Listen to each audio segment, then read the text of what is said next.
Paz do Senhor, meus queridos irmãos, mais uma vez nós estamos aqui, né? Sou o professor Wilson Amaral, coordenador da Escola Teológica Bet Shalom, e estamos colocando à disposição uma matéria teológica que é extremamente fundamental, que é a matéria de seitas e heresias, e aqui nós estamos recebendo o pastor Fernando Galli, que inclusive foi o meu professor no curso de apologética cristã, no Instituto Cristo Salva. Eu estive partilhando com ele que o curso de apologética cristã, graças a Deus, inspirou-me bastante e desenvolveu um potencial a nível bíblico, teológico muito bom, e isso tem cada vez mais desenvolvendo em mim a necessidade de buscar a palavra de Deus. Então, pastor Gales, paz do Senhor, seja bem-vindo mais uma vez. Muito bem, prazer falar com o irmão Wilson Amaral, né? E diretamente aqui do Brasil, né? Um lugar que está fazendo muito calor. Eu moro na cidade de Américo Brasiliense, no estado de São Paulo, e sou nascido aqui, né? Agradeço muito ao irmão Wilson, né, pelo convite. Eu vou tossir de vez em quando, porque eu estou me recuperando de uma gripe, então os irmãos não reparem, por gentileza, tá bom? Que Deus abençoe a todos, os amo em Cristo, tá bom? Amém. O professor Fernando Galli, ele é professor de apologética cristã, e ele tem muita experiência no que concerne a essa matéria de seitas e heresias, e a proposta do tema hoje, na verdade, é estudarmos sobre esse conceito de seitas e heresias. Bom, contextualizando, quando nós falamos sobre seitas e heresias, a palavra seita vem do latim secta, que significa partido, que significa facção, significa grupo religioso, e essa palavra varia no texto bíblico e aparece várias vezes. Nós temos aí o texto de Atos capítulo 5, versículo 17, Atos 15, versículo 5, Atos 24, versículo de número 5, e temos também o Atos 28, versículo 22. Então, a palavra seita várias vezes aparece no texto bíblico em português, né? Seita, em latim, secta, que tem a sua origem, então, no grego, que é airesis, que significa a mesma ideia que eu passei aqui de divisão e de partido. Dentro do contexto bíblico-teológico, quando nós falamos de seita, nós estamos a falar de um movimento que tem uma abordagem dogmática, uma abordagem doutrinária que difere do verdadeiro evangelho ou do evangelismo comum todo. Estamos a nos referir àquele sistema dogmático já estabelecido dentro do contexto, né, bíblico, dentro do contexto evangélico. E o pastor Gales, ele vai abordar isso de forma detalhada, né, sobre isso. Pastor Gales, fique à vontade, né, com o pessoal aqui, com os nossos queridos irmãos, para abordar a respeito de seitas e heresias. Mas vamos começar, então, pelas considerações iniciais, e depois podemos prosseguir para outras questões. Uhum.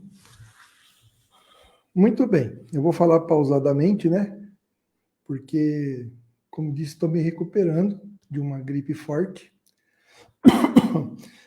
Então, a importância de nós, como igreja, estudarmos seitas, ela, infelizmente, não é...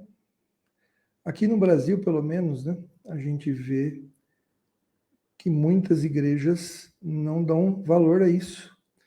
Porque existe aquela história do politicamente correto nas igrejas, ou seja, olha, não vamos falar mal dos outros, né? Cada um tem o direito de crer no que quer, naquilo que quer. Isso é verdade, todo mundo tem o direito de acreditar naquilo que quer. Só que nós também temos o direito de acreditar que as seitas causam danos terríveis à igreja. Então, a Bíblia mostra a importância de nós estarmos interessados, sim, nos preocupar com as seitas. Porque as seitas, elas ensinam o quê? Heresias. Vem da palavra grega hairesis, no grego, que significa também, né, dentre outras coisas, partido, escolha. Né? A palavra seita e heresia vem da mesma palavra grega, né? É que seita no português e no português de Angola, né, vem do latim, né? E heresia vem do grego, né?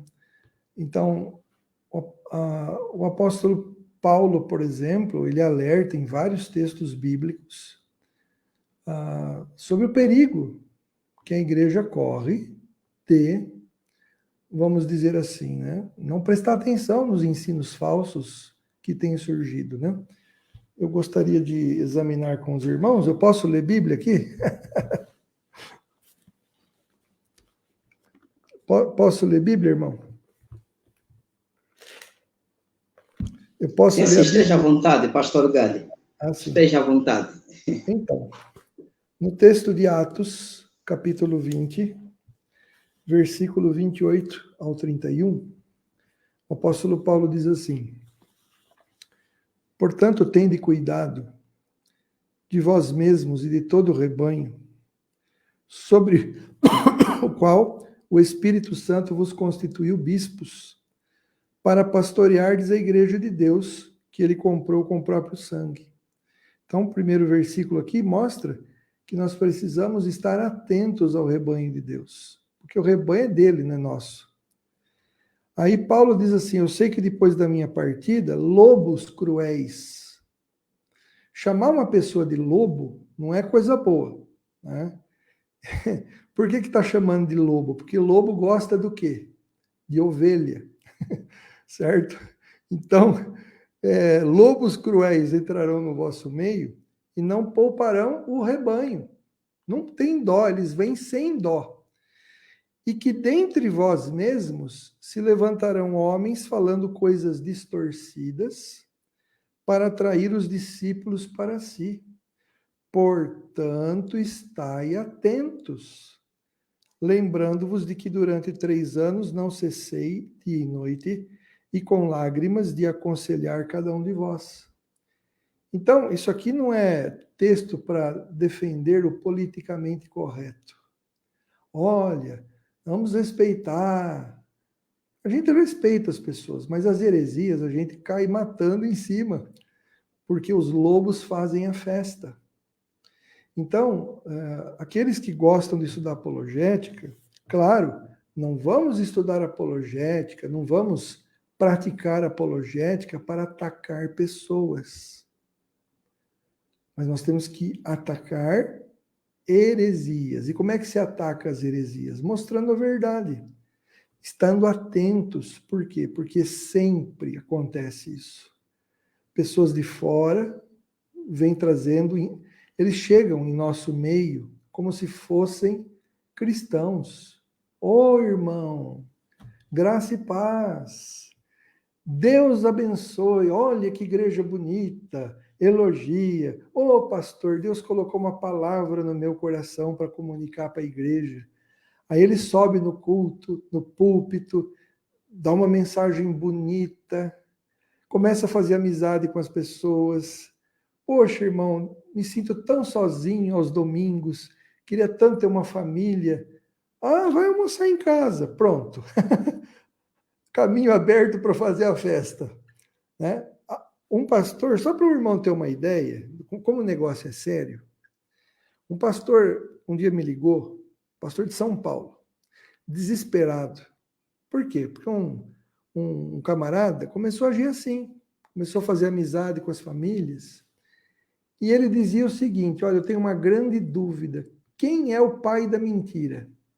Se é o diabo ou se é o Deus do Antigo Testamento? Aí as pessoas falavam assim, mas como? É claro que é o diabo. Então, mas olha só, o Jeová do Antigo Testamento falou para Adão, no dia em que você comer dessa fruta, você vai morrer. Mas Adão viveu 930 anos. Quando Adão comeu da fruta, ele não morreu naquele dia. Olha só, quem contou a primeira mentira não foi esse tal de Jeová? E aí ele começou a usar um monte de argumentos, e a igreja começou a ficar na dúvida.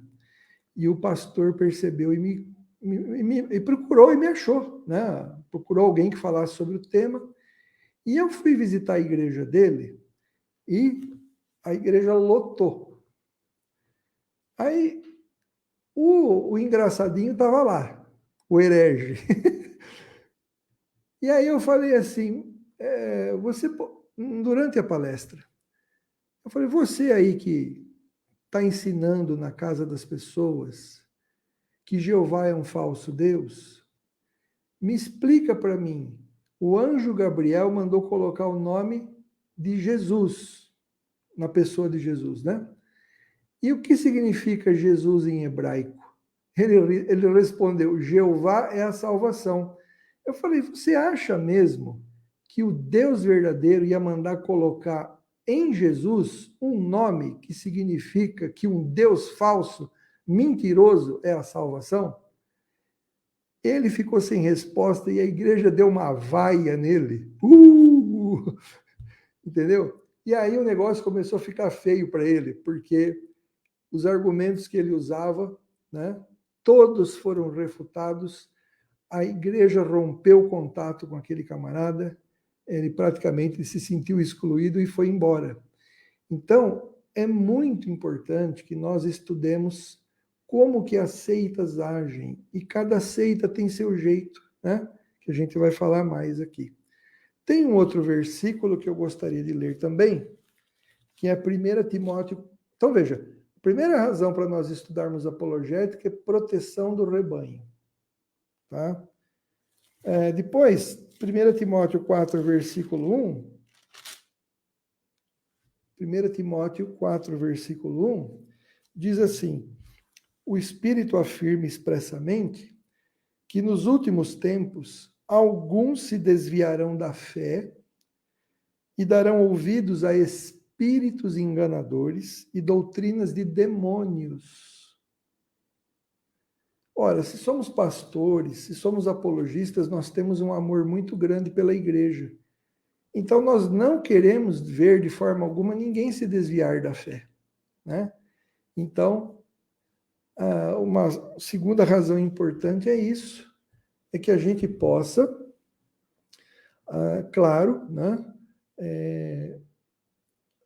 prevenir a igreja.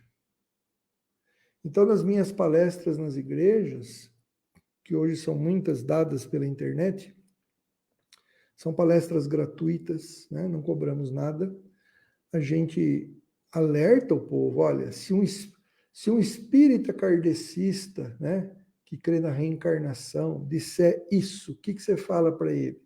Se um testemunha de Jeová falar isso, o que você fala para ele? Né? Então, é isso. E uma terceira razão, para terminar essa primeira parte, então, primeira, proteção do rebanho, segundo, para a gente ficar de cautela, tomar cuidado, né? Prestar atenção, porque muitos podem se desviar da fé. E uma terceira razão para estudarmos a apologética é o evangelismo dos sectários. Então, graças a Deus, a gente evangelizou. Eu, no meu caso, muitos testemunhos de Jeová se converteram através do nosso canal no YouTube, no nosso site, entendeu? Então, já falando, tem um canal no YouTube, você se inscreva ali, por favor, né? Pastor Fernando Gale, Aulas da Fé. Então, ali a gente tem muito material para você poder ajudar o adepto de seita, né? No sentido de você poder dar respostas bíblicas. Porque muitas vezes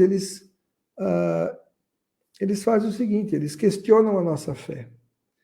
E o texto de 1 Pedro, capítulo 3, versículo 15 e 16, lá diz que para todo aquele que pedir uma razão da nossa fé, nós devemos dar uma resposta bíblica, né? Para mostrar qual é a nossa razão, por que nós acreditamos assim. Tá? Eu quero ler esse texto para terminar essa primeira parte, né? Então, 1 Pedro, capítulo 3, versículo 15, fala: Antes reverenciai a Cristo como Senhor no coração. E estais sempre preparados para responder a todo o que vos pedir a razão da esperança que há em vós. Veja esse ponto. Preparados para responder a todo que vos pedir razão da esperança que há em vós. Mas fazer isso com mansidão, sem brigar. Porque a verdade não precisa de briga, né? A verdade se prova por ela mesma. Não precisamos erguer a voz, né? Sempre com mansidão e temor, tendo boa consciência, para que os que vos caluniam o vosso bom procedimento em Cristo fiquem envergonhados naquilo de que falam mal de vós. Então, é isso, né? Proteção do rebanho, um alerta para a igreja e evangelismo, certo? Então é por isso que nós estudamos apologética e achamos importante praticá-la. Apologética significa fazer uma defesa da fé. Significa nós darmos uma resposta a quem pede a razão da nossa fé.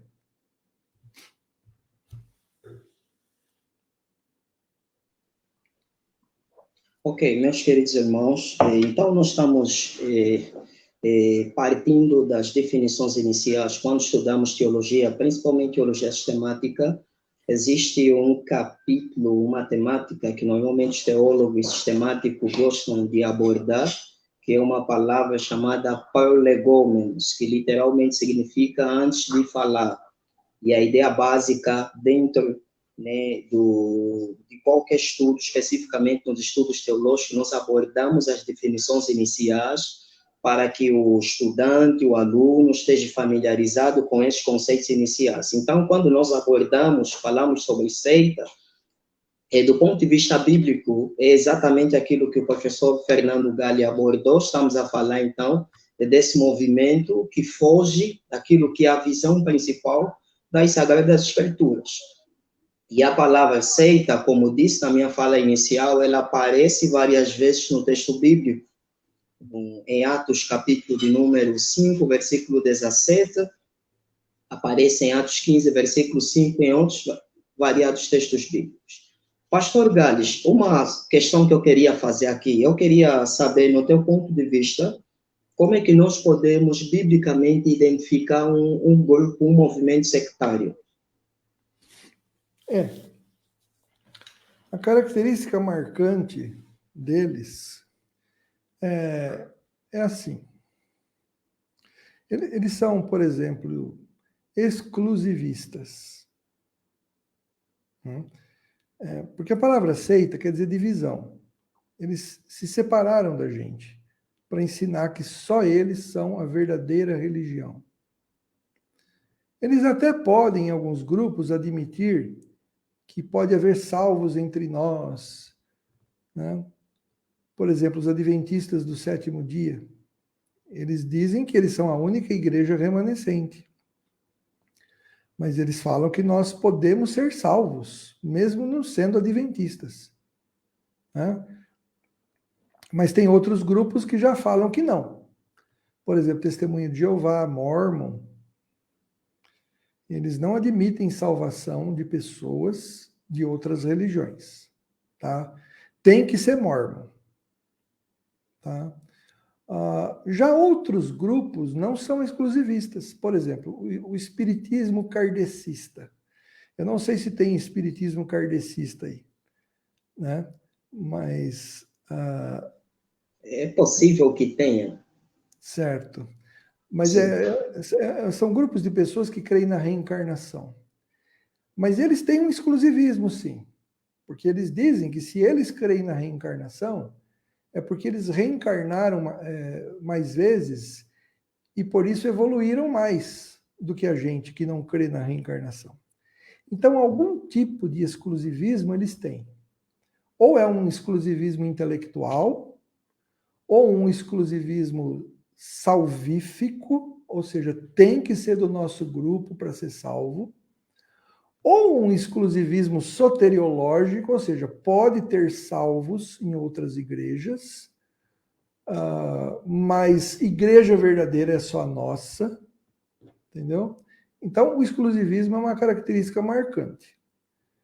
Uma outra característica das seitas é que elas possuem líderes polêmicos. Os líderes, você estuda a história deles, você fala assim, é esquisito esse negócio, é estranho. Né? Por exemplo, você pega o Charles Taze Russell, das Testemunhas de Jeová. Ele previu a volta de Jesus para 1º de outubro de 1914.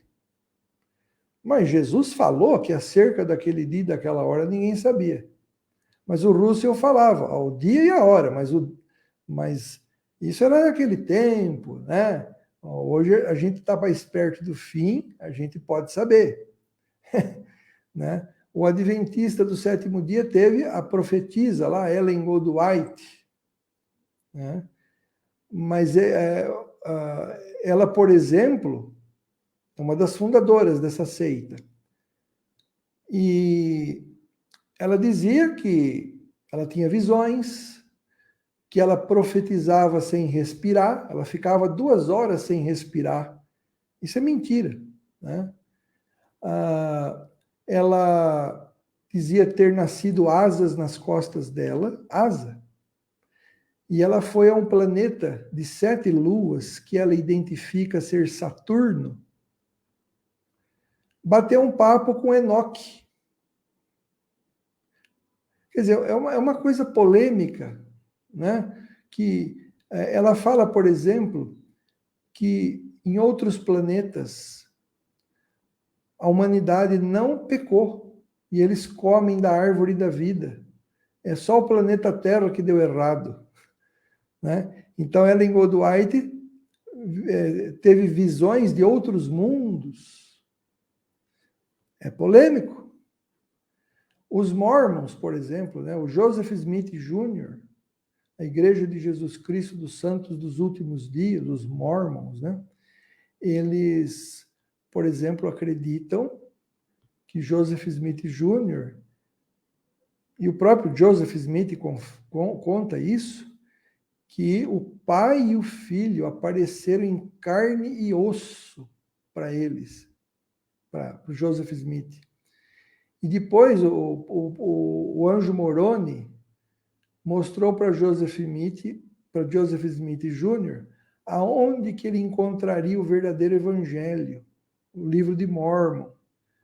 O livro de Mormon estaria no Monte Cumorah, em tábuas de ouro, escritas com egípcio reformado. Ninguém sabe que língua é essa. E quando ele encontrou essas tábuas de ouro, ele precisava traduzir. Mas como é que ele ia traduzir isso? Então o anjo Moroni deu uma cartola, aquelas cartolas de tio Patinha, sabe? Deu essa cartola para o Joseph Smith Jr., o anjo Moroni pediu para ele enfiar a cabeça dentro da cartola, jogar 2 pedrinhas, uma chamada Urim e a outra Tumim, e quando ele pôs a cabeça dentro da cartola, brilhou ali dentro e aparecia a tradução do livro de Mormon, do egípcio reformado para o inglês. Né? E ele teria ficado vários meses com a cabeça enfiada dentro da cartola, né? Traduzindo. Aí, quando ele estava terminando a tradução, diz que um anjo mau apareceu e roubou a tradução. Ou seja, é uma coisa inventada para responder a pergunta: cadê as placas originais e a tradução original? Sumiu, né? É tudo bem bolado, né? Para enganar as pessoas. Enfim, são líderes polêmicos. Tá? Aqui nós temos os unicistas, né? São aqueles que acreditam que o pai e o filho são a mesma pessoa. Um dos fundadores de um grupo unicista aqui no Brasil, ele diz que a Eva teve relações sexuais com a serpente, e que a serpente tinha 3,60 metros de altura e andava em pé. Então, são coisas totalmente fora de propósito, que não tem nada a ver com Bíblia. São ensinos falsos, ensinos de demônios. Tá? Então, nós vimos o primeiro, o exclusivismo, o segundo, líderes polêmicos. Um terceiro ponto é que as seitas, elas falam de salvação pela graça por meio da fé, mas no fundo tem que fazer obras. Né? Então você pega, por exemplo, o adventista, ele acredita na salvação pela guarda do sábado, porque se ele deixar de guardar o sábado, ele vai perder a salvação. Certo? A mensagem da igreja adventista é que se a pessoa parar de guardar o sábado, ela corre um grande perigo de a porta da graça se fechar para ela. Entendeu? Então já começa esse absurdo, né? O testemunha de Jeová, ele crê na salvação pela fé em Jesus, no Jesus dele, né? Deles lá. Mas tem um problema, eles também têm que fazer obras. Por isso uma sentinela disse: temos que trabalhar arduamente para Jeová, a fim de ganhar a nossa salvação. O que é trabalhar para Jeová? Trabalhar de porta em porta. Tá? Aí você tem os mormons, por exemplo, né, que acreditam na salvação pelas obras. Por exemplo, algumas obras que os mormons precisam fazer para ser salvo. Ser missionários. Tá? Por 2 anos, eles vão servir em lugares distantes. Eles também precisam se casar e selar o casamento no templo. Quando eles fazem essa selagem do casamento, eles acreditam que eles vão ficar casados por toda a eternidade, até mesmo depois da morte. Eles também precisam fazer o batismo pelos mortos. O que é o batismo pelos mortos? Por exemplo, vamos supor que eu seja mórmon, mas o meu pai morreu sem ser mórmon. E agora, como é que eu faço? Eu vou fazer no meu batismo uma oração em favor dos mortos. Então, quando eu for batizado nos mormons, eu vou mencionar os nomes das pessoas da minha família que estão lá nas trevas exteriores, lá no inferno. Entendeu? Aí eles são retirados de lá. Olha que absurdo, né? Então você vê que são coisas, são obras que eles precisam fazer, tá? A fim de ganhar a salvação. E também, né, tem mais coisas, assim, isso varia de grupo para grupo, mas eu acredito que as essenciais sejam essas, né? As mais observáveis. Agora, a gente tem uma coisa importante que eu queria abordar aqui, que é o seguinte: cada grupo, eles têm as doutrinas distintivas deles, que é só eles que creem assim. Então, por exemplo, Testemunho de Jeová, não pode doar sangue. Tá? É uma doutrina distintiva deles. Testemunho de Jeová, Jesus se tornou rei nos céus em 1914. Expulsou o diabo de lá do céu para a terra em 1914. É uma doutrina distintiva deles. O adventista do 7º dia tem uma doutrina distintiva.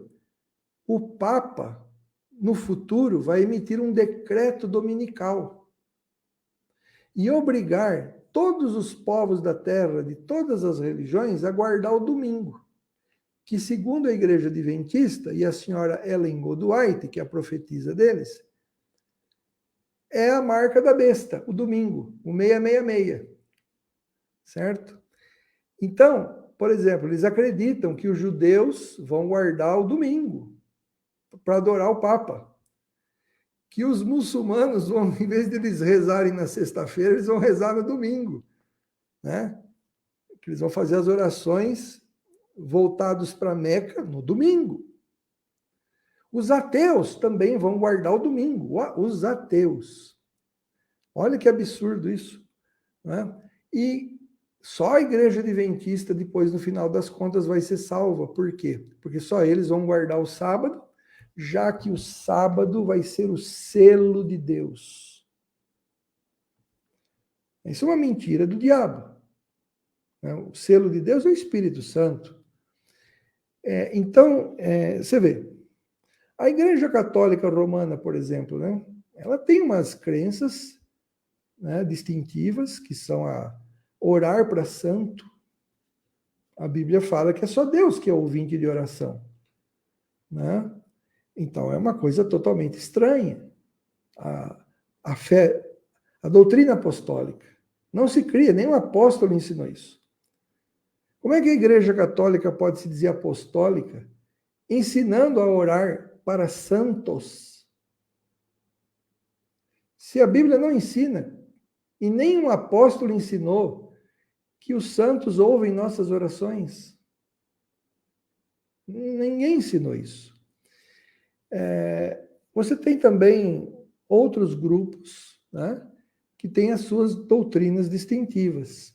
Então, as doutrinas distintivas são outra característica marcante de seitas. Então, quando você vê um ensino que, mas parece que eu nunca li isso na Bíblia, já fica esperto que pode ser uma seita. Ok, então, tentando recapitular o que nós já estudamos até aqui, nós começamos pela definição do conceito seita, e eu, inclusive, queria adicionar só aqui nas abordagens do professor Fernando Galli, algumas definições, né? O doutor Walter Martin, inclusive, ele define seita como um grupo de indivíduos reunidos em torno de uma interpretação errônea da Bíblia, feita por uma ou mais pessoas. É exatamente isso que nós estamos aqui a estudar. O doutor Josh McDowell, ele diz que seita é uma perversão, é uma distorção do cristianismo bíblico, ou a rejeição dos ensinos históricos da igreja cristã. Exemplo, quando nós verificamos um testemunha de Jeová que nega a divindade de Jesus. Aqui nós temos uma heresia que foi condenada no Concílio de Niceia, que é o arianismo. E o ponto 2 que nós abordamos é com relação à importância do estudo das seitas, ou a razão do porquê a gente precisa estudar seita. E o pastor Fernando Galli, ele destacou relativamente a isso, e quando nós olhamos no texto bíblico, inclusive, né, com base no texto de Mateus capítulo 7, versículo 15 também, Jesus Cristo diz, acautelai-vos dos falsos profetas. Em Mateus 24, 5, e em Mateus 24, 11, e em Mateus 24, versículo de número 24, Jesus chama a nossa atenção com relação ao surgimento dos falsos profetas. Então, temos Jesus advertindo, temos o apóstolo Paulo advertindo, em Atos capítulo 20, versículo 29, no texto que o pastor Galli citou.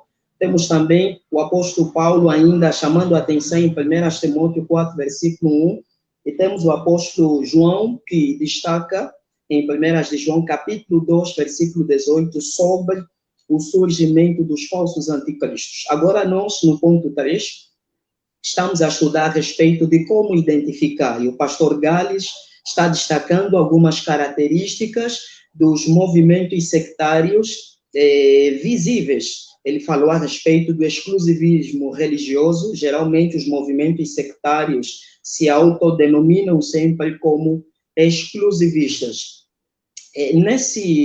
Ainda nessa abordagem, pastor Galles, relativamente ao texto bíblico, como é que as seitas, né, se posicionam relativamente ao texto bíblico? As grandes doutrinas do texto bíblico, como a suficiência, a inspiração, a inerrância, como é que as seitas se posicionam? Por outra, já queria dar as minhas boas-vindas ao professor Euclides, ao Hélio, ao Fanilson, à Nádia, ao Hermênio Francisco e os outros irmãos que estão nos acompanhando. Isso. Bom, vamos lá então. Minhas cordiais saudações a vocês também. Vamos lá então. vamos lá, as seitas e a Bíblia, vamos dizer assim. O adventista, ele fala, não, nós cremos no sola escritura. Mas parece uma piada, né? Um conto de fadas isso. Porque, na verdade, eles não creem no sola escritura coisa nenhuma. Eles creem também nos escritos da senhora Ellen Goldwhite e admitem que eles são tão inspirados quanto a Bíblia. Bom, se eles são tão inspirados quanto a Bíblia, eles são palavra de Deus. E eu posso rejeitá-los? E ser salvo? Os adventistas vão falar, não, tem gente que é de outra igreja que vai ser salvo, mas eles falam isso admitindo a possibilidade da pessoa não ter compreendido a importância da senhora Ellen Goldwhite e de seus escritos. Mas, por exemplo, para um adventista do sétimo dia que não lê o que Ellen Goldwhite escreve, já é um sinal para a igreja adventista de que o adventista está perdendo a salvação. Inclusive, nós tivemos aqui no Brasil, um pregador deles famoso, o pastor Leandro Quadros. Nós temos um vídeo dele falando isso. Ele fala exatamente assim: irmãos, os adventistas, né? Irmãos adventistas, eu já acho que se você ler só um livro da senhora Ellen Goldwhite por ano, você já está com um pé no inferno. Então você percebe que essa palestra dele foi gravada dentro da igreja adventista, mas alguém estava lá, gravou e pôs na internet, né? Então é exatamente isso que eles acreditam, porque a senhora Ellen Goldwhite, se referindo aos livros que ela escreveu, ela diz que as mensagens dela são indispensáveis, né? E que as pessoas dependem das mensagens dela, tá? Então você vê que eles falam da Bíblia e tal, mas eles também creem na Ellen Goldwhite. Então eu costumo dizer que eles não creem no sola escritura, eles creem no sola na escritura. Eles pegam a sola do sapato e metem a sola na escritura. Por quê? Porque eles vão além da Bíblia. E a senhora Ellen Goldwhite, ela tem ensinos fora da Bíblia. Ela, por exemplo, fala que Jesus Cristo vai voltar pela constelação de Órion. Você já imaginou um negócio desse? Não é? Ele vai voltar pela constelação de Órion. Ela ensinou que negros não podiam casar com brancos. Ora, se tem alguém que seria contra o preconceito racial, é o Espírito Santo. O Espírito Santo, ele une povos de cores diferentes, né? Como é que o Espírito Santo iria inspirar Ellen Goldwhite a escrever uma besteira dessa? Ou seja, a Bíblia não ensina isso. A Bíblia diz que Deus, ele ama pessoas de todas as raças, né? Então, você vê o problema, né? Eu acho que Então você vê o problema da senhora Ellen Goldwhite, né, dos adventistas, ensinar coisa que não está na Bíblia. Ensinar que tem vida em outros planetas. Por exemplo, lá naquela reunião que a Bíblia fala em Jó capítulo 1, que os filhos do verdadeiro Deus estavam reunidos, né? E Satanás entrou no meio deles. Eles dizem que esses filhos do verdadeiro Deus eram representantes dos planetas aonde ninguém pecou. Eles fizeram uma reunião lá, não eram anjos. eram representantes de vários planetas que se reuniram. Ah, fala sério, né? A Bíblia não fala nada disso, de vida em outros planetas.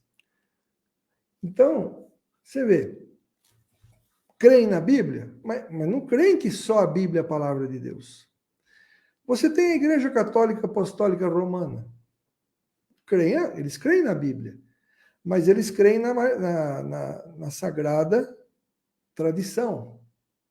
Então, eles conseguem, através da tradição deles, acrescentar coisas que a Bíblia não diz. Mas não só acrescentar coisas que a Bíblia não diz. É ensinar coisas que vão de encontro à Bíblia, que chegam a anular o que a Bíblia fala. Só para te dar um exemplo. A Bíblia fala da ordem das ressurreições. Aqueles que vão para o céu. Primeiro é Jesus, que foi ressuscitado para ter um corpo imortal. Depois, os próximos a serem ressuscitados são aqueles que, né, estiverem mortos quando Cristo voltar. Pois a Igreja Católica enfiou Maria no meio desses dois grupos, de Jesus e dos outros. E Maria foi em corpo glorificado, assunta ao céu em corpo glorificado. Onde a Bíblia fala isso? Em lugar nenhum. E aí, voltando para os adventistas dizem que Moisés apareceu no Monte da Transfiguração. Por quê? Porque, segundo a senhora Ellen Goldwhite, Moisés foi ressuscitado pelo arcanjo Miguel, logo que morreu. Ou seja, ele tem um corpo glorificado lá no céu antes que Jesus.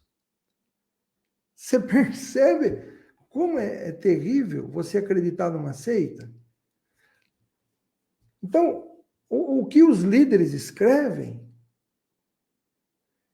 é palavra de Deus, né? Não tem como questionar. Você tem os testemunhos de Jeová. Acreditam na Bíblia? Acreditam.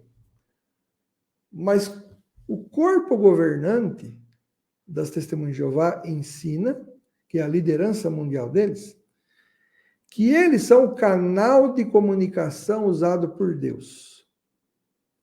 Então, numa das sentinelas, tem uma ilustração, um desenho, das mãos do soberano Senhor Jeová, segurando os prédios nas mãos das testemunhas de Jeová, as gráficas. E dessas gráficas saem os livros que vão até o Salão do Reino. Então, as testemunhas de Jeová acreditam que aquilo que é escrito na sentinela não é inspirado. É uma iluminação que Deus dá para o corpo governante escrever textos explicativos da Bíblia para que as testemunhas de Jeová se alimentem espiritualmente daquilo que o corpo governante publica. E aí eles dizem, eles falam o seguinte, em várias declarações do tipo, olha, meramente ler a Bíblia não garante a salvação. A menos que estejamos em contato com este canal de comunicação usado por Deus, não avançaremos na estrada da vida, não importa quanto leiamos a Bíblia. Então, se uma testemunha de Jeová não prepara e lê a sentinela, não lê o que o corpo governante prepara de alimento espiritual para elas vão perder a vida eterna por causa disso. Então, isso é crer só na Bíblia? Não. Isso não é crer só na Bíblia.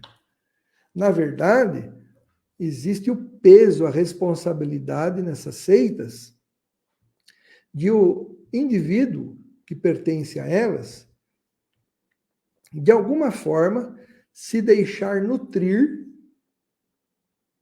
por aquilo que as seitas escrevem fora da Bíblia.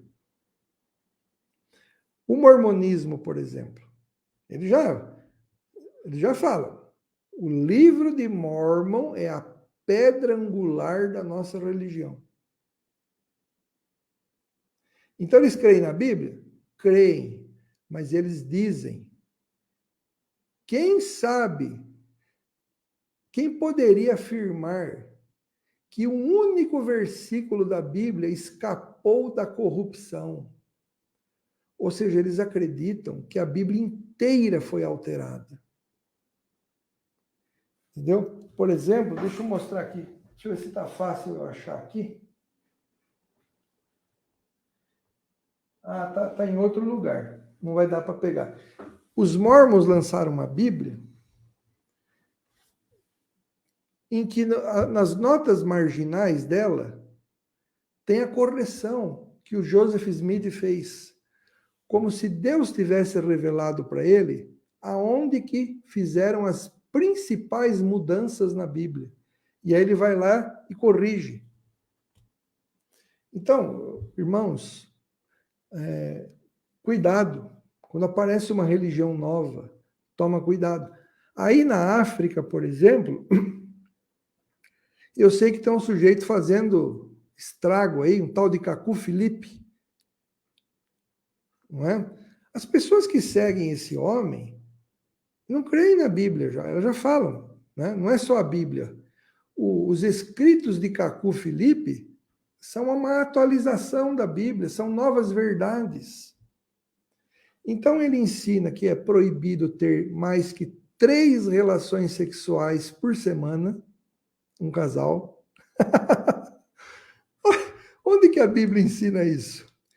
Que o casal, quando tem relações sexuais, tem que fazer isso de roupa. E nas partes íntimas, faça um buraco para poder haver o contato.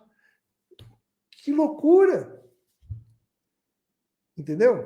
Então, e tem outros também aí que eu ando estudando aí, que estão aprontando aí na África. Pessoas que ensinam coisas fora da Bíblia.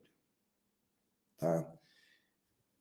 Lembra que o apóstolo Paulo fala que surgiriam lobos cruéis? Mas ele fala, e que dentro de vós mesmos surgirão homens ensinando coisas pervertidas.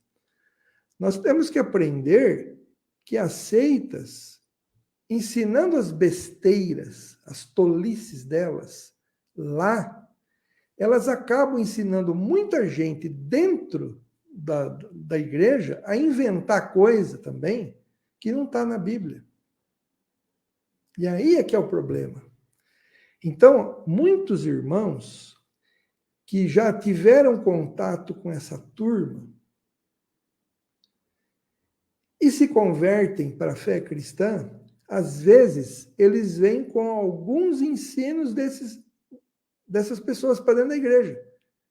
Porque eles viveram 5, 10, 15 anos acompanhando esses falsos profetas. Então, quando eles se convertem a Cristo, talvez eles tragam com eles, no coração deles, alguns ensinos falsos. E eu vou contar para vocês aqui um caso. O sujeito já morreu, né? Ele era um pastor batista, um pastor porto-riquenho. E um dia ele começou a achar que ele era a encarnação de Jesus Cristo. Olha que absurdo, né? Ele começou a ensinar que ele era a encarnação de Jesus Cristo. E ele ensinava que não era mais para batizar, que não existia mais pecado. E quando ele previu que a igreja dele seria transformada no dia 30 de junho de 2012, ele ensinava que no dia 30 de junho de 2012, toda a igreja dele ao redor do mundo iria ser transformada em corpos atômicos nucleares. Né? Isso não aconteceu e muita gente se decepcionou e voltaram para as igrejas evangélicas, mas acreditando que não era mais para fazer batismo, que não existia mais pecado. Você entende? Então, o simples contato prolongado de um irmão que se desviou, para seguir os falsos profetas, os falsos mestres. Quando essas pessoas retornam, elas retornam contaminadas. Daí, meu querido irmão, né, aí, angolano, né, a importância de estudarmos doutrina, tá? Para não desviarmos da fé. Entendeu? Porque quando a gente não conhece a doutrina bíblica, é possível sermos enganados. Isso pode acontecer com qualquer um de nós, não podemos ficar fracos na fé, deixar de ler Bíblia, de ter comunhão com a doutrina cristã, porque vamos nos desviar da fé. Entendeu? Muito provavelmente. E aí, aprender coisas novas, erradas, e se um dia voltarmos para a igreja, voltarmos com vícios, né? Com ensinos errados. Tá? Então, resumindo, as seitas, no fundo, não acreditam no sola escritura.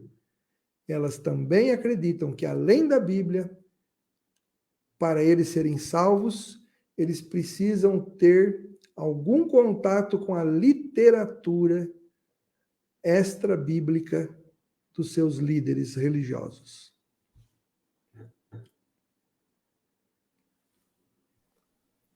Amém, pastor Gales. Eu vou só corroborar aqui com o texto de Gálatas, capítulo 1, versículo 6, o apóstolo Paulo falando: maravilho-me de que tão depressa passasses daquele que vos chamou a graça de Deus para outro evangelho, o qual não é outro, mas há alguns que vos inquietam e querem transtornar o evangelho de Cristo Jesus.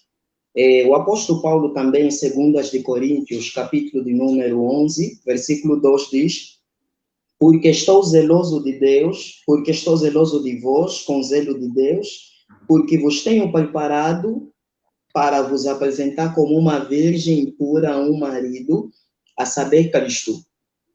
Mas temo que, assim como a serpente enganou a Eva com astúcia, assim também sejam de sorte corrompidos os vossos sentidos e se apartem da simplicidade que é em Cristo Jesus. Então, o texto bíblico, inclusive, nos chama a atenção no que concerne a esse aspecto que o pastor Gades referenciou, ao engano, e dentro do movimento sectário, na verdade, existe muito isso, essa questão do engano religioso, essa questão das doutrinas sem fundamentação bíblica, dos dogmas desenvolvidos sem essa base, sem esse fundamento bíblico. E as nossas sinceras recomendações mesmo é, acima de tudo, voltar ao texto bíblico. Pastor Gades, vamos já fechar, né, com algumas considerações. Aqui os irmãos não têm dúvidas, mas se os irmãos tiverem dúvidas aí também podem deixar. Eu vou passar aqui para o pastor Fernando Gali. Caso haver dúvidas, deixem aí. Então, o Instituto Cristão de Pesquisa, o ICP, desenvolveu um método básico de caracterização de seita com base nas 4 operações da matemática: adição, multiplicação, subtração e divisão. E com base nessa metodologia, ele diz que normalmente os grupos sectários adicionam doutrinas no texto bíblico, aquilo que a Bíblia não diz, subtraem, exemplo, as testemunhas de Jeová removeram determinados textos bíblicos na sua nova tradução do Novo Mundo. As seitas causam divisão, fazem essas divisões a nível da comunidade cristã e elas multiplicam doutrinas. E existe um segundo método também que nós estávamos aí abordando, que é com base na avaliação dos principais dogmas da fé cristã e identificá-los. Exemplo, o que a seita pensa sobre a Bíblia, o que a seita pensa sobre Deus, o que um movimento sectário pensa a respeito de Jesus, o que um movimento sectário pensa a respeito dos últimos dias. Então, com base nisso, você vai conseguir caracterizá-lo, você vai conseguir identificá-lo. Mas isso só é possível se você dominar bem as grandes doutrinas a partir do texto bíblico. Por esse fator é que existe a teologia sistemática, que é um campo da teologia que auxilia no estudo dos principais dogmas do texto bíblico. Então, há essa necessidade. Para caracterizar o movimento sectário, é partindo do que elas ensinam a respeito das grandes doutrinas. Então, a partir dessa linha, eu queria que o pastor Gali, né, fizesse algumas considerações, então, finais. Já estamos aqui já quase 1 hora, nos falta mais uns 5, 6 minutos, e aí fechamos. Eu não tenho problema de passar um pouquinho, tá? Não sei como é que tá aí, mas se precisar passar um pouquinho, pode passar. Deixa eu só falar o seguinte, eu estou colocando aqui uma mensagem para os irmãos, porque o meu curso de apologética é gratuito agora, não estou cobrando e valor nenhum, tá? Então, é o curso que o irmão fez, né? Então, eu estou colocando aqui, ó, tá? Para os irmãos entrarem nesse site, prfernandogale.com. Então, nesse site eu tenho um curso gratuito de apologética cristã, certo? Não sei se apareceu aí. Apareceu? Ok. Apareceu, sim, apareceu. Então, nesse meu curso, eu trabalho exatamente assim, né? Levando em consideração os temas principais da fé cristã. Então, por exemplo, eu pego sobre Bíblia, nós já falamos, né? Então, sobre Deus, por exemplo, o que as seitas falam sobre Deus? Então, tem muita deturpação, né? Tem seitas que negam a Trindade, tem seitas que acreditam que Pai, Filho e Espírito Santo são a mesma pessoa, né? Como, por exemplo, os unicistas. A Bíblia não ensina isso em lugar nenhum, que o Pai é o próprio Filho, né? Tem 179 versículos na Bíblia que mostram o Pai distinto do Filho. Então, tem seitas que dizem que o Filho não é Deus, é um Deus menor. É um absurdo isso. Os testemunhos de Jeová, por exemplo, dizem que Jesus é uma criatura. A Bíblia não ensina isso, que ele é uma criatura. A Bíblia mostra que ele é Deus, né, o Deus verdadeiro, 1 João 5,20. A Bíblia diz que ele foi usado pelo Pai para criar tudo. Então ele é criador, ele não foi criado. Colossenses 1, 15 e 16. O versículo 17 diz que Jesus é antes de todas as coisas. Então ele não foi criado, ele criou, né? Você tem seitas, por exemplo, que vão dizer que Pai, Filho e Espírito Santo são 3 deuses, como os Mormons, por exemplo. Você vai ter seitas que acreditam que só tem Pai e Filho, que o Espírito Santo é o poder do Pai e do Filho. Não é? Então, sobre a pessoa do Espírito Santo, você vai ter seitas que negam a personalidade do Espírito Santo. Eles falam assim, que os discípulos ficaram cheios do Espírito Santo. Então eles perguntam, você pode ficar cheio de uma pessoa? Nós podemos. Claro que podemos, né? Por exemplo, quando eu falo em português, estou cheio de você, quer dizer, eu estou cheio daquilo que você está me fazendo. Não é? Então, o Espírito Santo nos dá poder. Estar cheio do Espírito Santo também significa estar cheio do poder dele. Agora, o Espírito Santo é uma pessoa. Jesus fala em João 16, versículo 13, que o Espírito Santo só falaria do que tivesse ouvido. Como é que uma força ativa vai falar do que ouve? É só uma pessoa que pode falar do que ouve. Tá? Aí você vai ter outros temas, por exemplo, né? Olha lá, sobre Satanás. Tem seita que ensina o que a Bíblia não ensina. Satanás foi expulso do céu? Foi. Mas as testemunhas de Jeová dizem que isso aconteceu em 1914. Aonde a Bíblia fala isso? Em lugar nenhum. Né? Anjo, por exemplo. Né? Tem seita que fala que Jesus é o arcanjo Miguel, por ser uma criatura. Absurdo. Você pega qualquer tema da teologia, as seitas deturpam. Né? Por exemplo, tempo do fim. Nós estamos no tempo do fim? Estamos.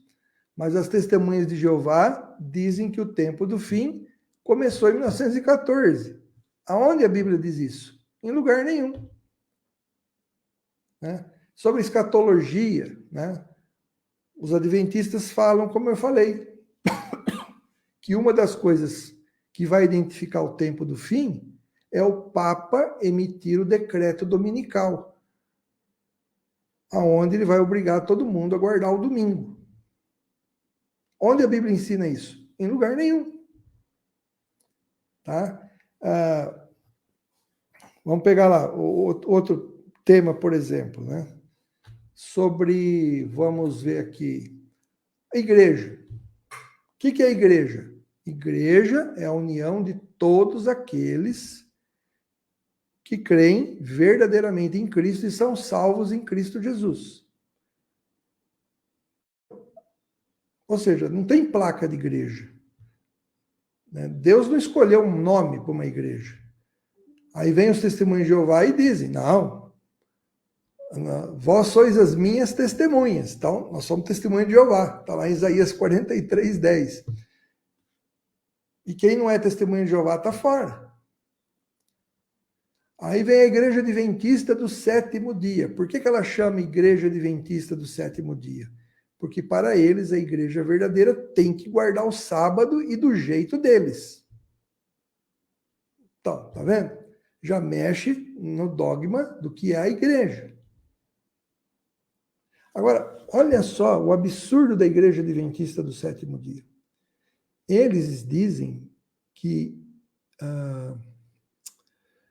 Apocalipse 18, versículo 4, lá diz assim, sai dela, povo meu. O que o adventista acredita?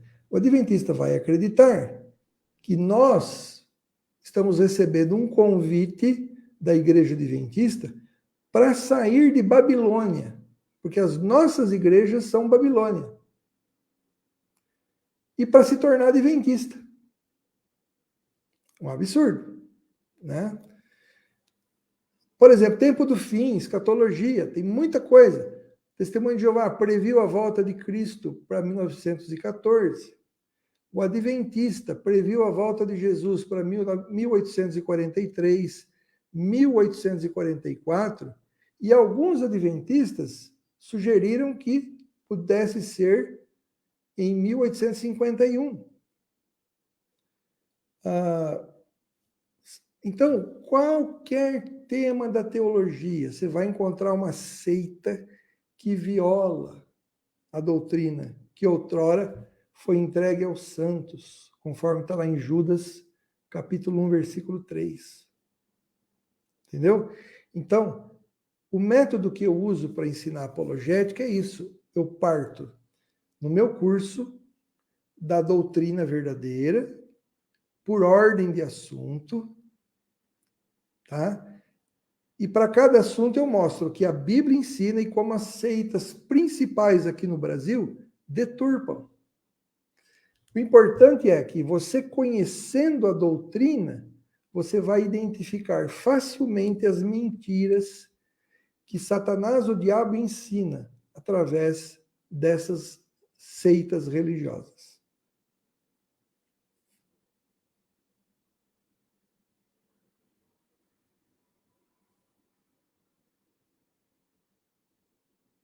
Deu uma travada, né?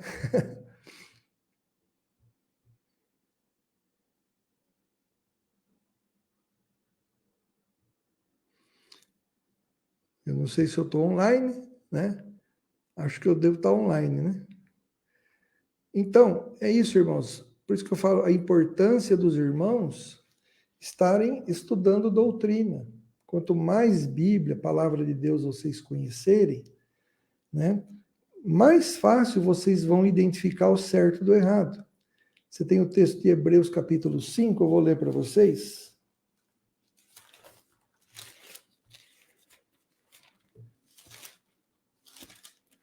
Hebreus capítulo 5. O autor da carta aos Hebreus, ele fala uma coisa importante. Ele fala assim, ó.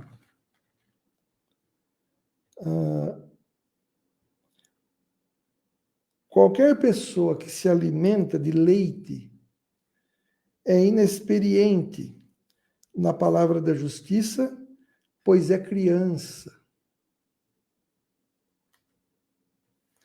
Mas o alimento sólido é para adultos que, pela prática, têm suas faculdades morais exercitadas para distinguir entre o bem e o mal. Então, aquele irmão que estuda bem a doutrina, ele está preparado para distinguir o certo do errado. Entendeu? Então, por isso que eu encorajo sempre os irmãos a estudarem doutrina. Leiam a Bíblia. Aqui no Brasil, 80% dos crentes nunca leram a Bíblia inteira. Que pena, né? Deixaram de ler o livro mais importante de todos, né? A Bíblia Sagrada, né?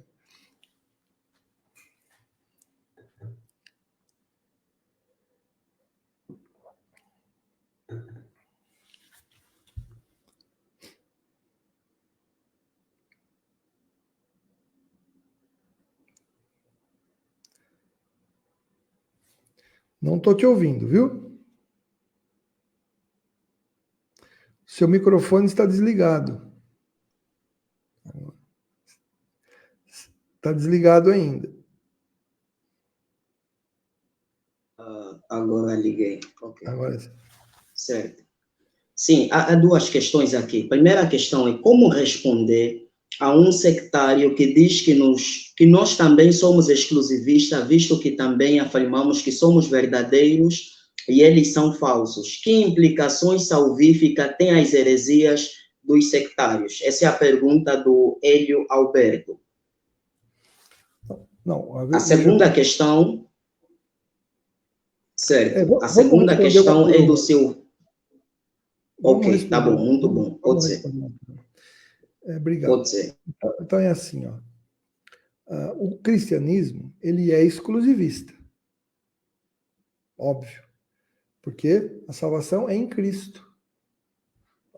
Então, é a mesma coisa. Deus exige adoração exclusiva. Deus também é exclusivista. Esse é o lado bom do exclusivismo. Por quê? Porque aí nós estamos lidando com verdade.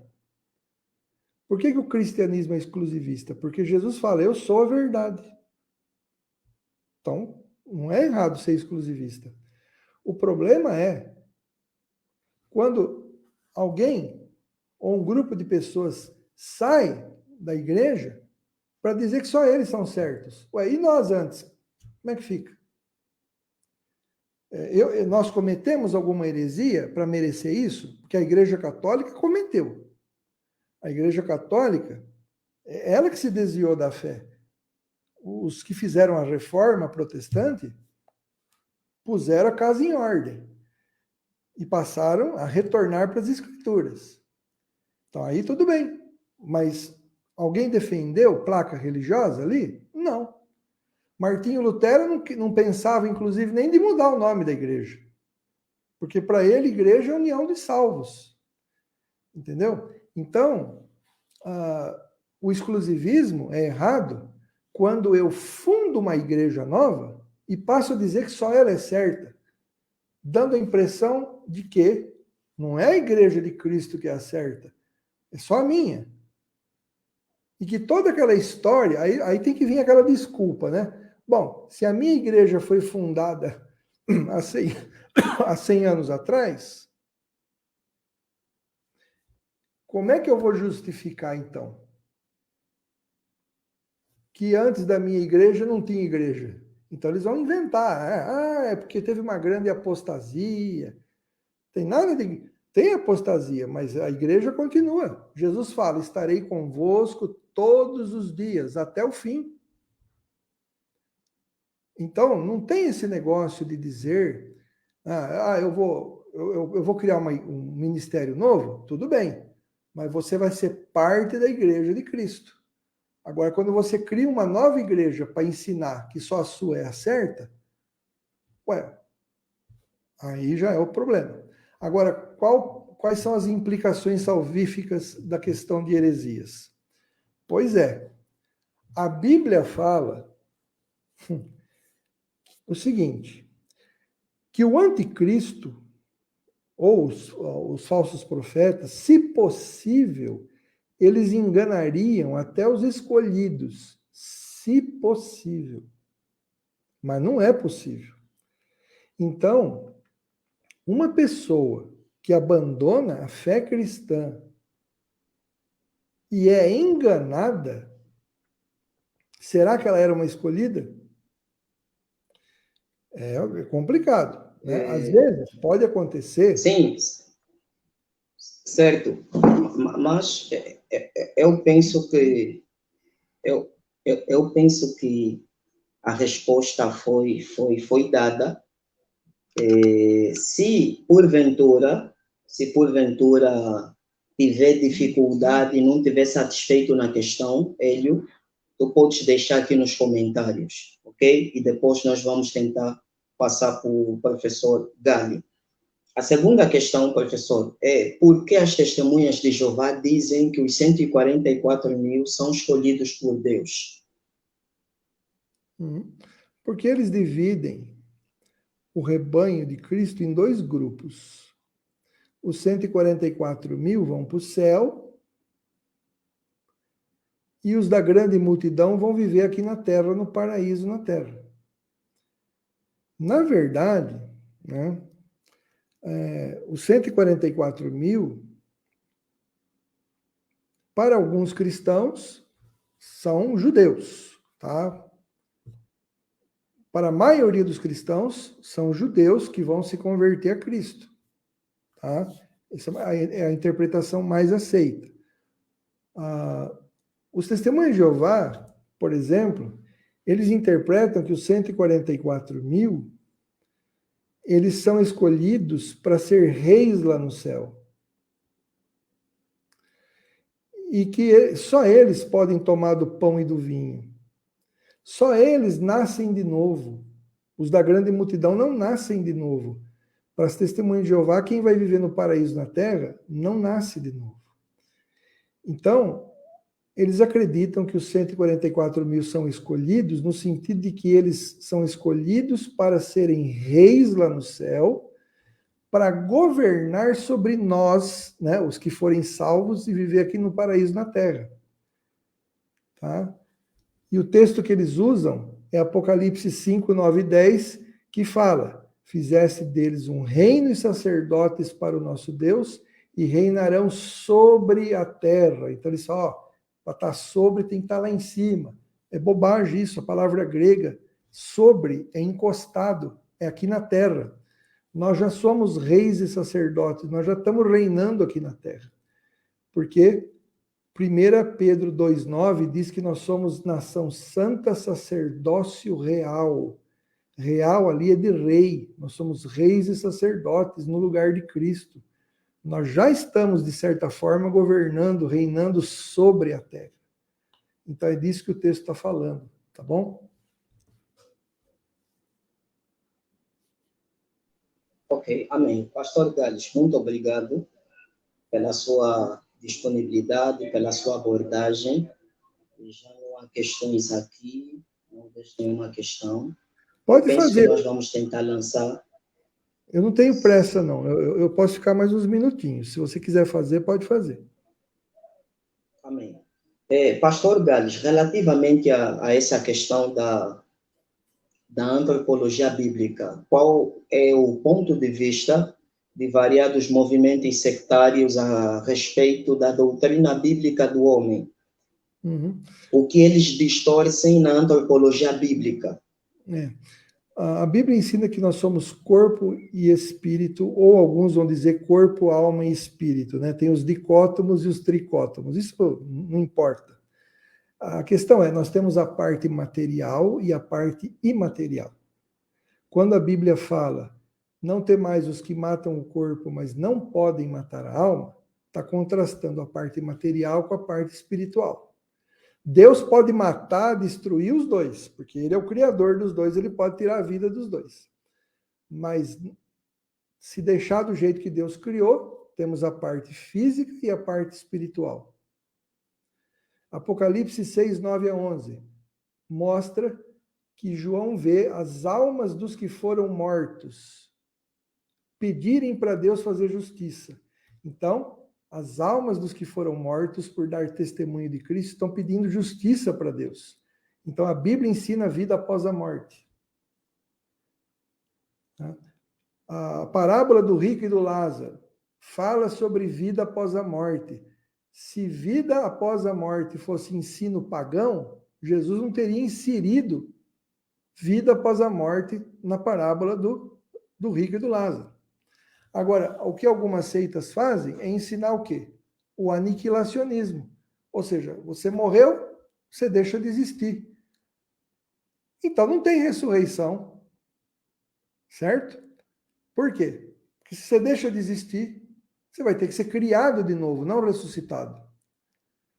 Então a Bíblia mostra que ressurreição é o quê? É teu espírito retornar ao corpo.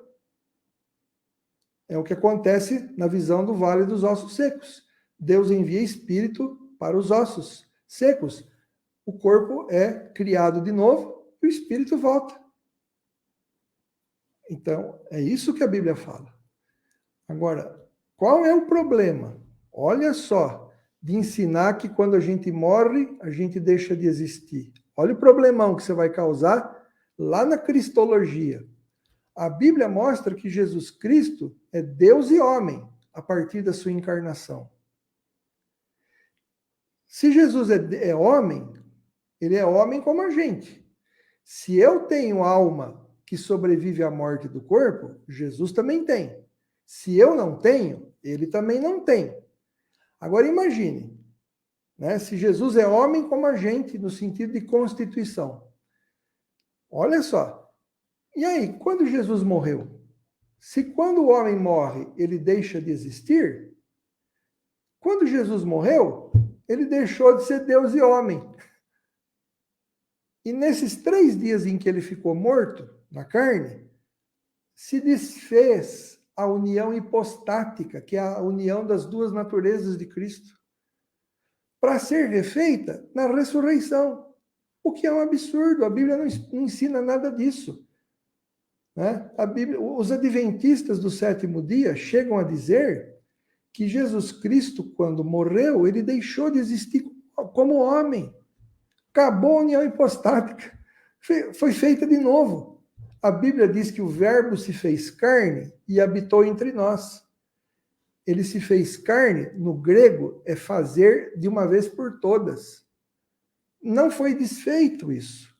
Então, por que é que na nossa crença cristã, a união hipostática não é desfeita? Porque quando Jesus morre, a alma humana dele, o espírito dele também, sobrevive à morte do corpo. E ele vai estar lá com o ladrão, o ex-ladrão na cruz, lá no paraíso.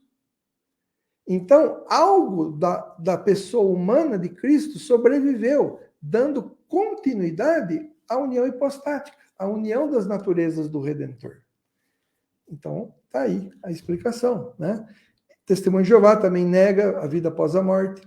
E aí vai negar também a doutrina do inferno de fogo. Certo? Que é outro problema, que eles acham que Deus é amor, que Deus é justo, né? E que não são critérios justos, né? Uma pessoa que viveu 80 anos sofrer eternamente. O problema é que os critérios de Deus não são os nossos critérios, né? O que leva uma pessoa para o inferno não é quantos anos ela pecou, é se ela negou a Cristo ou não. E negar a Cristo é um pecado imperdoável, que é impagável. Não tem preço que pague isso. Por isso, o sofrimento é eterno.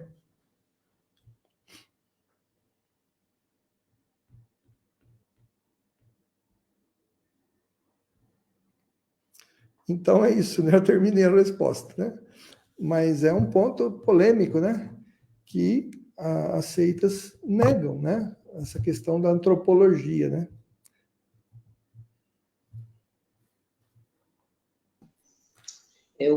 Na verdade, tenho aqui um texto bíblico para corroborar com o ponto de vista apresentado, que é o texto de Lucas, capítulo 23, versículo 43, que é um texto que hoje, inclusive, existe uma tentativa de explicação desse texto, mas tem havido muita distorção. Lucas, capítulo 23, versículo 43, né, apoia a abordagem proposta, né, visto que o evangelho bíblico, o evangelho tradicional, né, foi inclusive defendido pelos pais da igreja, pelos escolásticos, pelos reformadores. Eles partiram do pressuposto de que existe uma sobrevivência de uma parte espiritual que nós chamamos costumeiramente de alma ou espírito após a morte física. E existe o texto de Lucas 23, 43 que diz: e disse-lhe Jesus: em verdade te digo que estarás comigo hoje no paraíso. Isso é um fato indiscutível, né? Com base no texto de Lucas 23, 43, Apocalipse 6, versículo 9, e os textos que o pastor Gales referenciou.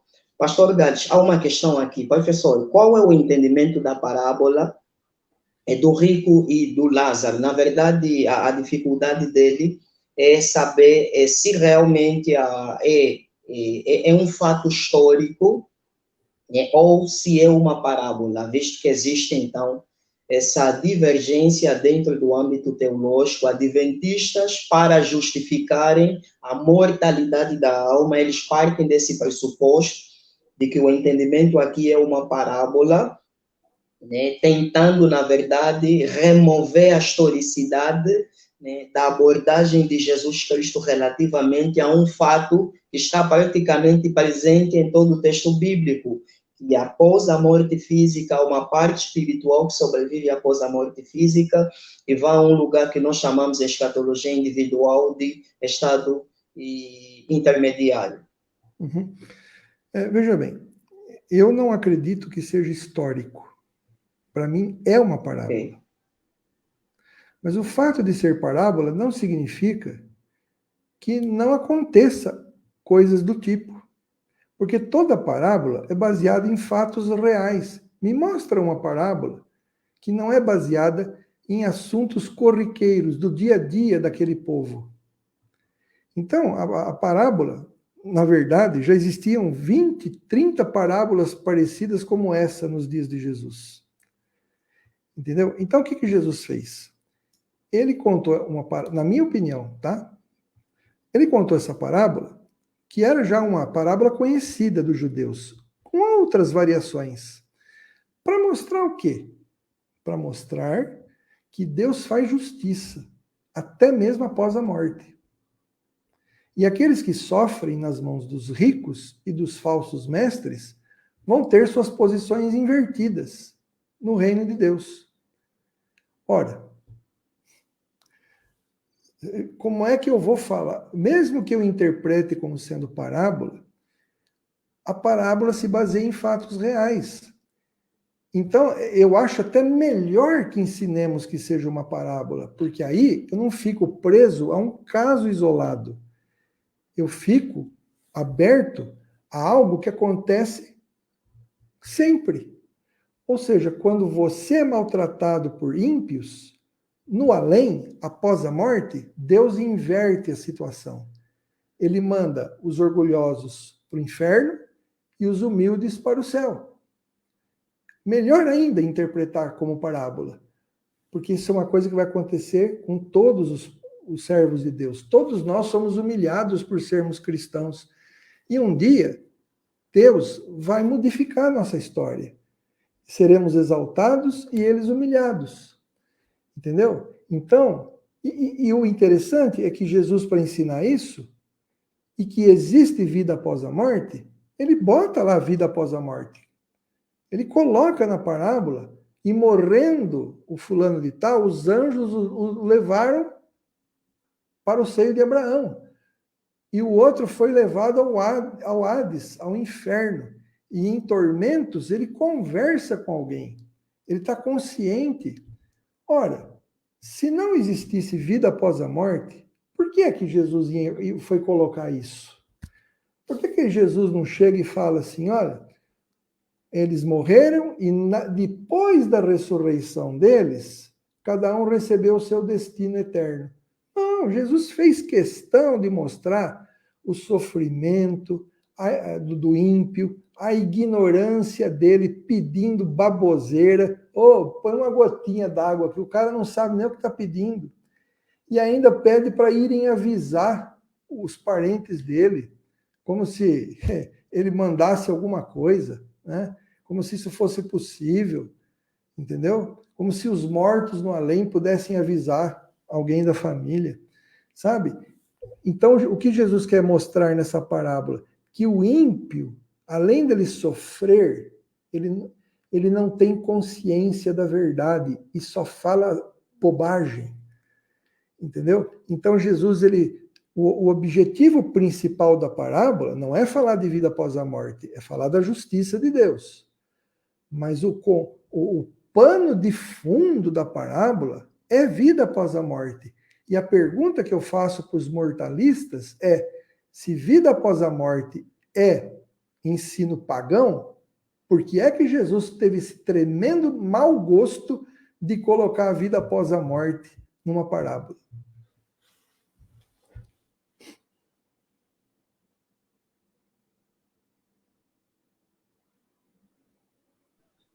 Ok, pastor Gali, até porque se nós nem tivéssemos o texto de Lucas, capítulo 16, ainda assim nós teríamos outros textos bíblicos para usar para a defesa, né, da imortalidade da alma. Inclusive, interessante isso, que vasta maioria das parábolas, a palavra parábola do grego é parabolé, né, que significa exemplo próximo da realidade, ilustração. E na maioria das vezes, quando a gente vê parábolas nos evangelhos, é com a finalidade de ilustrar uma determinada verdade espiritual. Então, não é lógico Jesus Cristo transmitir uma parábola simplesmente para entreter as pessoas, né, quando o que Jesus Cristo falou não corresponde à verdade. Eu penso que esse argumento é muito fraco, é muito ilógico. Há uma questão aqui do Theo Daniel Cachala, eu não sei se ele fez a questão correta, ele perguntou por qual corpo é que vai receber o Espírito. Na verdade, eu penso que isso não está correto. Qual corpo é que vai receber o Espírito? Não sei se é exatamente isso, ou se ele está a se referir ao momento da ressurreição aí de 1 Coríntios, capítulo 15, pastor Gades. Veja bem, Deus é o Criador, né? Pensa que quando Lázaro morreu, fazia 4 dias que ele estava morto. Todo mundo que é ressuscitado, ressuscita no corpo que morreu, tá? Não tem exceção para isso. A visão do Vale dos Ossos Secos também faz questão de mostrar Deus criando corpo para aqueles ossos. Claro que tem um significado simbólico ali, mas é uma ressurreição. Então, mesmo que você fale assim, mas o sujeito morreu queimado, então ele morreu afogado, aí piranhas vieram e comeram a pessoa, aí a baleia veio e comeu a piranha. Deus vai trazer tudo de volta, porque Deus é o Senhor da história, é o Senhor do tempo, ele tem poder sobre tudo isso. Então a igreja acredita que vai ser o próprio corpo da pessoa.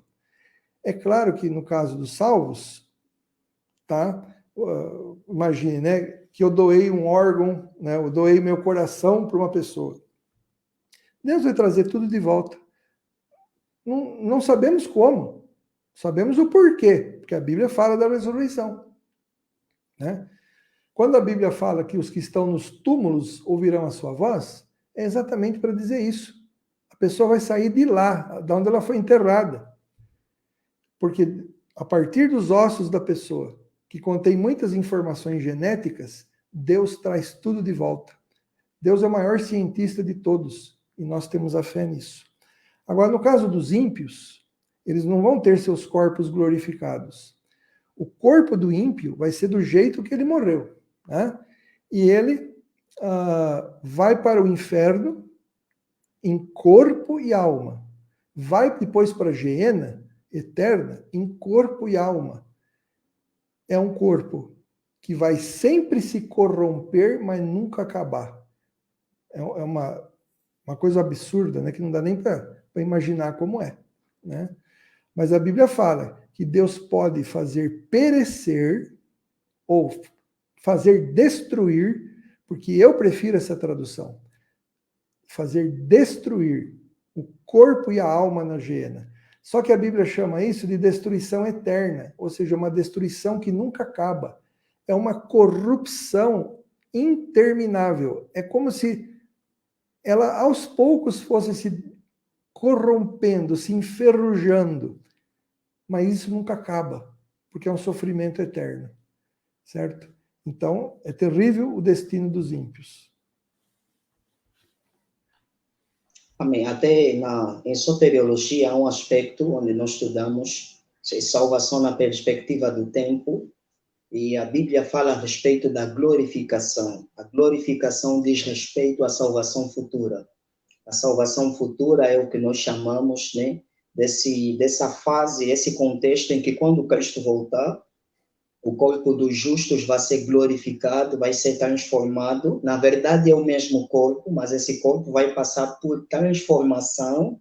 Tá? Os que morreram vão ressuscitar, segundo Paulo, em 1 Coríntios, capítulo 15, versículo de número 50 a 51. No 51 diz: eis que vos digo um mistério, na verdade nem todos dormiremos, mas seremos transformados no momento, no abrir e fechar de olhos, ante a última trombeta, porque a trombeta soará e os mortos ressuscitarão incorruptíveis e nós seremos transformados. Então, essa glorificação é exclusivamente aos salvos, aqueles que foram regenerados. Já os ímpios, como o pastor Gali disse, não vai haver essa transformação. Na verdade, essa é uma recompensa exclusiva dos justos, dos eleitos. E o texto de Daniel, capítulo 12, versículo 2, que referencia esse fato, Daniel diz: muitos dos que dormem no pó da terra ressuscitarão, uns para a vida eterna, outros para a vergonha e desprezo eterno. Pastor Gales, quer fazer algumas considerações? Eu queria aproveitar também para reforçar aí, relativamente ao curso de apologética que o pastor Gales fez menção. Todos os interessados, todos aqueles que tiverem interesse em fazer o curso de apologética cristã do pastor Gales, está muito bem sistematizado, eu recomendo. Tem material didático, tem vídeos, aulas, e os irmãos vão acompanhar de forma paulatina, pausada, fazendo apontamentos, e vai ser muito bom. Foi muito bom para mim, e eu acredito que será muito bom para você também. E eu queria recomendar, inclusive, que o pastor Gales novamente pudesse enfatizar o seu canal no YouTube. Também tem muitas boas aulas teológicas aí. Uhum. Eu estou tentando colocar aqui para você, mas acho que eu errei aqui o endereço. Deixa eu colocar de novo aqui. Ok. Espera lá.